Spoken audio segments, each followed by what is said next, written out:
안녕하세요. 사회복지정책론 오늘 또 드디어 이제 책의 중간쯤 가까이 가고 있습니다. 오늘 배울 얘기가 우리나라 사회복지에 가장 많은 영향을 준 이론이라고 할 수 있고, 어떤 의미에서는 혹시라도 이제 사회복지사 1급 자격증을 취득하실 분이라면 오늘 배울 내용이 시험 문제에 직결됩니다. 그래서 지난번에도 이론을 많이 말씀을 드렸는데, 오늘 배우는 내용이 좀 더 현실적이고 그 다음에 시험을 대비한다고 하신다면 잘 들어주시면 좋겠습니다. 자, 이제 복지국가란 무엇인가 라고 해서 93쪽에 자, 제1절 복지국가란 무엇인가 돼 있는데, 뭐 다른 얘기는 다 생략하고요. 그 위에서 5번째 줄에 이런 게 있습니다. 자, 복지국가라는 말이 널리 사용된 것은, 자, 영국에서 자, 베버리지 보고서 지난번에 말씀드렸습니다. 자, 베버리지 보고서가 1942년도에 발표되고, 자, 국민 생활의 최저 한도를 보장한다는 의미가 널리 이제 주목을 받게 됩니다. 당시에 이 베버리지 보고서는 요새로 따지면 이제 베스트셀러가 됐다고 생각하시면 되겠습니다. 자, 이렇게 해서 복지국가의 필요성이 이제 드러나게 되고, 그렇다면 정부 또는 국가가 어떻게 해야 되는지에 대해서 많은 이야기가 있었죠. 자, 그래서 그 93쪽에 맨 아래 보시면은 첫째, 둘째, 셋째, 넷째, 다섯째 돼 있는데요. 자, 이걸 묶어서 얘기를 드립니다. 자, 산업화, 다시 말해서 산업혁명, 그 다음에 대량 생산 체제가 이제 1940년대 되면 이제 확고해졌죠. 아주 고정된 수준으로 발달을 했기 때문에, 자, 그에 대해서 자, 산업화가 되면서 사실 이 책에서는 지금 언급하고 있지 않은 도시화가 생기게 되죠. 자, 당연히 영국은 런던, 뭐 프랑스는 파리, 자, 독일은 이제 베를린, 그리고 독일 같은 경우는 사실 베를린이라는 수도보다도 국가 전체적으로 골고루 중공업, 자, 상공업이 발달한 나라이기 때문에, 자, 이렇게 산업 사회가 이제 되면 될수록 아무래도 옛날에 없었던 사회 문제들이 많이 발생을 하잖아요. 그리고 이제 절대 다수의 노동자들에 대해서 또 국가가 이걸 무시할 수 없기 때문에 여러 가지 사회복지의 욕구가 나타나게 됩니다. 자, 그리고 독점자본이라고 되어 있는데, 독점자본이란 말보다 자본주의의 확대라고 보시면 되겠습니다. 그래서 자, 뭐 영국을 비롯한 뭐 프랑스, 뭐 스페인, 독일, 그 다음에 우리가 복지국가로 잘 알려진 스웨덴까지 다 포함해 가지고 나름대로 자본주의 체제가 다 정착을 하게 되고요. 특히 자, 세계대전 이후에 이제 정착하게 됩니다. 자, 셋째는 노동자 계급의 이제 그 성장이죠. 그래서 노동자의 인원이 절대적으로 많기 때문에 이들의 그 의견을 무시할 수가 없다는 점. 자, 그리고 이제 그 1900년대 중반쯤 되더라도 이익 집단이요. 자, 나름대로의 사회, 그 지역 사회에서 영향력을 행사하는, 그리고 전국 단위에서 영향력을 행사하는 이익 집단들이 자, 정부에 이런저런 걸 많이 요구하기 시작하죠. 자, 그래서 이런 노력들, 이런 그 사회 변화를 무시할 수 없기 때문에 복지국가의 개념이 등장하게 된 겁니다. 자, 그리고 이제 94쪽에 동그라미 1번, 2번, 3번인데요. 자, 문장은 길게 돼 있지만 단어는 간단합니다. 강의 자료에 보시면은 자, 동그라미 1번은 이제 복지는 누구 책임이다? 국가 책임입니다. 자, 그리고 동그라미 2번은 자, 최저한을 보장한다, 최소한을 보장한다는 얘기고요. 동그라미 3번은 자, 이게 모든 사람들이 그 위치에 상관없이 어느 정도 합의된 사회 서비스를 제공할 수 있도록 해주는 것. 자, 이른바 어디까지를 국민들에게 제공해 줘야 되는지, 이게 바로 국민의 합의가 필요하다는 그런 부분이죠. 그래서 이 국민의 합의가 필요한 부분이 사람마다 생각이 다르잖아요. 예를 들어서 누구라도 다 해줘야 된다 이러는 사람이 있는 반면에, 자, 우리가 예전에 배웠던 자녀적 복지를 또 추구하는 사람들도 있을 거 아닙니까? 그래서 이런 복지국가의 어떤 그 어디까지를 해줄 것인가, 국민들에게 어디까지를 해줄 것인가에 대해서 많은 말들이 있죠. 자, 그리고 이제 복지국가의 그 이념적 정향이라고 95쪽에 메뉴에 제목이 있는데, 정향이라는 거는 그 고정된 방향을 얘기하는 거예요. 방향이라고 알아두셔도 전혀 문제가 없습니다. 자, 그리고 퍼니시와 틸턴, 자, 두 번째 문단에 퍼니시와 틸턴이라고 1977년도에 있는 부분입니다. 자, 그래서 이런 이 두 학자가 이제 복지국가는 6가지가 필요하다라고 주장을 하죠. 그래서 동그라미 1번부터 6번까지인데, 자, 동그라미 1번은 이제 평등입니다. 평등에 대해서는 뭐 설명을 굳이 드리지 않더라도 어느 정도는 아실 것 같은데, 자, 이게 사회복지는 사실 평등이라는 가치가 가장 중요하죠. 그리고 두 번째 자유죠. 자, 자유는 뭐 신체의 자유, 그 다음에 정신적, 종교적 자유와 같은 것을 얘기합니다.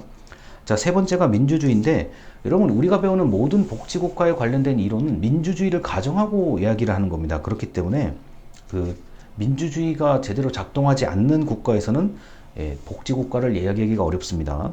자, 4번이요. 자, 사회적 연대인데, 자, 이거는 연대라는 거는 자, 뜻을 같이 하는 사람들끼리 모인다는 얘기죠. 그래서 우리가 노동운동도 많이 일어나고 때에 따라서는 자, 과격한 집회나 시위가 나타나게 되는데, 자, 이거는 그 연대라는 것 자체는 이게 중립적인 의미죠. 그런데 우리가 이제 보통 영상이나 이미지를 보면은 굉장히 과격한 것들만 보통 봐서 그런데, 이 사회적 연대는 자, 이제 개인의 권리라고 할 수 있겠습니다. 자, 그럼 다섯 번째가 생존권의 보장을 얘기하는데요. 자, 이거는 뭐 내가 지금 죽을 위협에 있다 그런 의미라기보다는 내가 뭐 아프거나 가난하거나 이런 것에 대한 생존권의 보장이라고 할 수 있고, 앞서 배웠던 사회 안전망의 개념이라고 생각하시면 되겠습니다. 자, 그 다음 동그라미 6번은 경제적 효율성인데, 자, 제가 강의 자료에 예산이라고 써놨을 거예요. 다 좋은데 과연 이렇게 어떻게 하면은 자, 분배를 잘 할 수 있을지, 그리고 분배를 할 때 어느 정도 돈이 필요한지에 대해서 고민을 할 수밖에 없잖아요. 자, 그래서 복지국가의 이념적인 방향을 굉장히 그 예전에, 지금으로부터 한 50년 전에 이 그 유럽 서양의 학자들이 이야기를 하죠. 자, 그래서 이렇게 96쪽을 보시면은 뭐 맨 밑에 보면은 이제 사회주의와 자본주의, 그래프 요 맨 밑에 그림입니다. 자, 사회주의와 자본주의, 복지국가를 완전히 수용할 것이냐, 복지국가를 낮게 볼 것이냐라고 해서 여러 가지 얘기들이 나오는데, 이 그래프대로 딱 되는 건 이 그림처럼 딱 무슨 이념이 거기에 위치해 있다라고 말하기에는 지금은 좀 어려워요. 왜냐면은 우리가 뭐 아주 이제 우리가 자본주의와 시장경제 체제를 지향하고 있는 상황에서, 특히 우리 대한민국이요. 자, 그런데 이런 상황에서 다른 것들이 조금씩은 다 있다고 보시면 되겠습니다. 뭐 예를 들어서, 자, 우리가 이제 뭐 보통 마르크스주의 하면은 굉장히 이제 그 정치적으로 좌파, 극좌를 생각하시는 분들이 대부분인데, 자, 마르크스의 이제 또 제가 개인적으로는 봤을 때 좋은 점이, 이게 노동자들도 배워야 된다는 얘기예요. 배우고 뭘 알아야 자기가 어떤 처지인지를 알 수 있다라고 얘기를 하거든요. 그 다음에 이제 지식인. 자, 이게 뭔가 많이 배운 사람이, 노동자들이 좀 많이 배워서 그 중에서도 좀 배운 사람들이 나타나야 이게 자, 사회 문제를 좀 해결하고 노동자를 대변할 수 있다, 이렇게 보거든요. 그래서 마르크스라는 사람의 이 사상이 이 불평등에 대해서 한평생을 연구하신 분이라 가지고 이 부분에 대해서는 뭐 공부를 하면 할수록 뭐 끝없이 공부를 해야 되는 부분이긴 한데, 공부를 하면 할수록 굉장히 우리 사회에 나름대로 시사하는 바가 있습니다. 자, 그리고 노동조합이라고 얘기하는 조합은 우리가 저 노사협상이라고 하잖아. 자, 노사정위원회. 지금 이제 다른 표현으로 우리나라 정부위원회에 구성되어 있죠. 경제발전 아마 그 노사위원회 그렇게 돼 있을 거예요.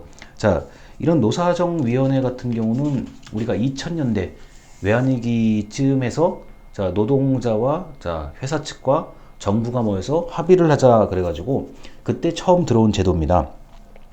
자, 페이비언 같은 경우는 이제 우리가 사회주의 중에서도 자, 실천적인 거, 우리가 좀 이론적인 거 말고 자, 사회 문제를 해결하는데 좀 적극적으로 참여하는 그런 사상, 운동을 얘기하거든요. 이게 이제 영국에서 이제 예전에 나타난 건데, 이런 것들도 우리나라에 조금씩은 다 반영이 돼 있다고 보시면 되겠습니다. 자, 그래서 이렇게 뭐 이익 집단, 페이비언, 그 다음에 조합주의, 마르크스에 대한 얘기가 다 있고요. 그 다음에 거기 사회 진화론이라는 얘기가 있거든요. 이거는 능력 있는 사람, 그 다음에 역량 있는 사람은 잘 살고 그렇지 못한 사람은 자, 사회에서 뒤떨어진다라고 보는 그런 이론들인데, 뭐 이게 사실 현실적으로는 뭐 부정할 수 없는 이야기이기 때문에 제가 말씀을 드렸습니다. 자, 그래서 이런 여러 가지 사상들이 있는데요. 여러 가지 사상을 좀 보시면, 이게 특히 대한민국 같은 경우는 외국에서 이렇게 유행하는 각종 사상과 제도, 정책을 빨리 수입하는 나라에 속해요. 빨리 수입하고 빨리 소비하는 나라에 속하기 때문에 우리나라 같은 경우는 좀 독특하게 완전히 혼합된 스타일의 복지 국가를 지향하고 있는 겁니다. 자, 물론 우리가 이제 스웨덴과 같은 복지 국가로 가기에는 어려운 점이 굉장히 많은데, 과거에 여러분들이 이 영상을 보신 여러분들께서 어렸을 때를 생각해 보시면은 지금은 너무나 많이 커졌어요, 복지가요. 그래서 그렇게 이해를 하시면 될 것 같고요. 자, 그 다음에 이제 97쪽에 자, 이 소득 분배의 불평등이라고 돼 있는 부분이 있어요. 자, 그래서 이 불평등을 해소하는 게 아무래도 복지다 보니까, 자, 98쪽에 이제 뭐 그림이 하나 나오는데요. 자, 그림에는 이제 직선이 있고 이렇게 볼록하게 돼 있는 부분이 있는데, 자, 이 곡선이 많이 아래로 처지면 처질수록, 즉, 자, 곡선이 볼록해지면 질수록, 자, 그 사회는 불평등하고, 직선에 가까우면 평등하다라고 보는 게 로렌츠 곡선입니다.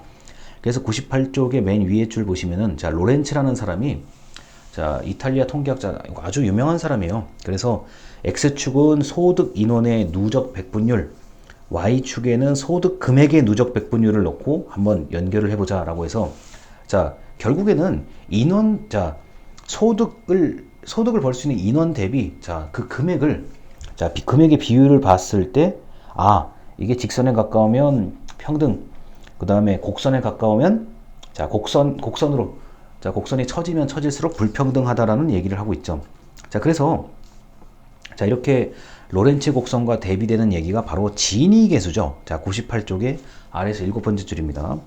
자, 지니 계수는 0에서 1까지의 값을 가지며 이 값이 작을수록 소득 분배는 균등해지는 것이고 1에 가까울수록, 자, 불균등해진다, 이렇게 보시면 되겠습니다. 그리고 0.4를 넘으면 불평등한 소득 분배에 있다고 합니다. 자, 그래서 여기 책에 보면 이렇게 돼 있어요.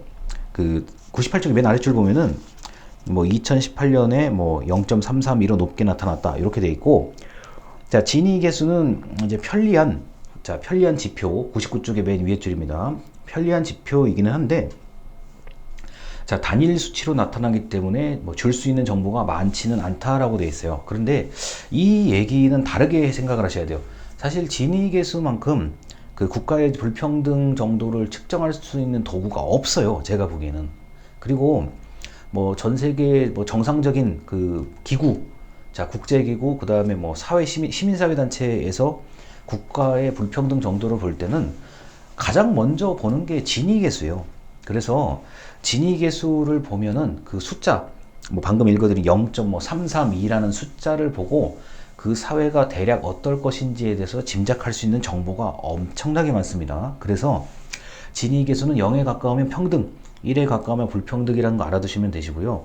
여기서 지금 0.4를 얘기하는데, 자, 반드시 뭐 0.4라는 절대적인 수치, 기준보다는 높고 낮은 게 순서대로 어떻게 되느냐를 보시면 돼요. 그러면은 가장 정확하게 알 수 있습니다.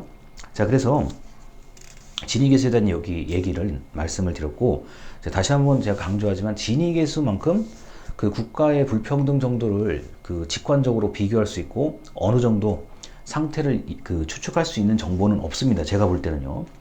자, 99쪽에 자, 위에서 세 번째 줄입니다. 자, 제가 강의 자료에는 언급을 안 했어요. 뭐 이거는 어느 정도 여러분들이 아실 거라고 보고, 자, 10분위 분배율을 보는 게 좋다라고 해서, 자, 소득의 하위 계층 1분위부터 소득의 상위 계층 10분위로 나누어, 자, 변화를 보여준다라고 해서, 우리가 국가장학금을 신청할 때 보면은 소득 분위를 가지고 얘기를 하죠. 그래서 1부터, 자, 10까지로 나눠서, 자, 제가 올해 기준을 보니까 한 달에, 자, 1,000만 원을 넘게 버시는 분이라면 국가장학금을 받기가 어려울 것 같아요, 지금 현재 기준으로서는요. 자, 그리고 그렇지 못한 사람들도 있죠. 자, 그래서 이런 10분위 분배율을 가지고 보는 게 좋다라는 거. 자, 그리고 어디냐면요, 99쪽에 위에서 세 번째 문단입니다. 자, 영국에서 개발한 팔마라는, 자, 교수가 개발한, 자, 지니 계수와 로렌츠 곡선처럼 소득 불평등을 나타내는 팔마 비율이 있다. 자, 소득의 양극화가 저소득층과 고소득층, 이게 격차가 있다는 것을 착안해서, 자, 소득 분배 지표를 이제 제시를 했습니다. 그래서 팔마 비율이 높으면 소득 격차가 벌어지고 팔마 비율이 낮아지면 소득 격차가 개선되었다. 자, 격차가 둔화되었다라는 얘기까지 말씀을 드릴게요. 그래서 지금 오늘 첫 번째 영상에서 중요한 거는 자, 로렌츠 곡선, 지니 계수, 그 다음에 팔마 비율. 자, 10분위 분배율은 여러분들이 어느 정도 짐작을 하실 거니까 제가 아주 간단하게 언급만 했습니다. 자, 그래서 100쪽에 보면은 위에서 두 번째 줄이요. 자, 결론적으로 자, 로렌츠 곡선에서 자, 볼록해지면 질수록 문제가 있고 진위 계수가 높아지면 질수록 문제가 있고 자, 5분위 분배율, 10분위 분배율에서 자, 분위 비율이 높아지면 이게 문제가 있다. 그리고 팔마 비율이 자, 높아지거나 또는 10분위 분배율의 수치가 너무 낮아질 경우에는 소득 불평등도에 문제가 자, 소득 불평등이 더 심각해지는 것으로 볼 수 있다라고 합니다. 그래서 자, 로렌츠 곡선, 지니 계수, 팔마 비율 이런 것들이 있는데 제가 이제 그 공부를 해보면 가장 눈에 띄는 건 지니 계수예요. 역시나 지니 계수와 통계청을 비롯한 우리 전 세계에서 가장 공통적으로 쓰고 있는 그런 이야기라고 볼 수 있고 언론에서도 뭐 한국이 뭐 OECD 국가에서 뭐 얼마나 불평등하냐 이런 거를 이제 뭐 보도를 할 때 다른 것보다도 지니 계수를 가지고 제일 먼저 얘기를 해요. 그래서 이런 거를 보시면 아주 뭐 그 충분히 이해를 하실 수 있을 거라고 생각을 합니다. 자, 첫 번째 영상 여기서 마치겠습니다. 감사합니다.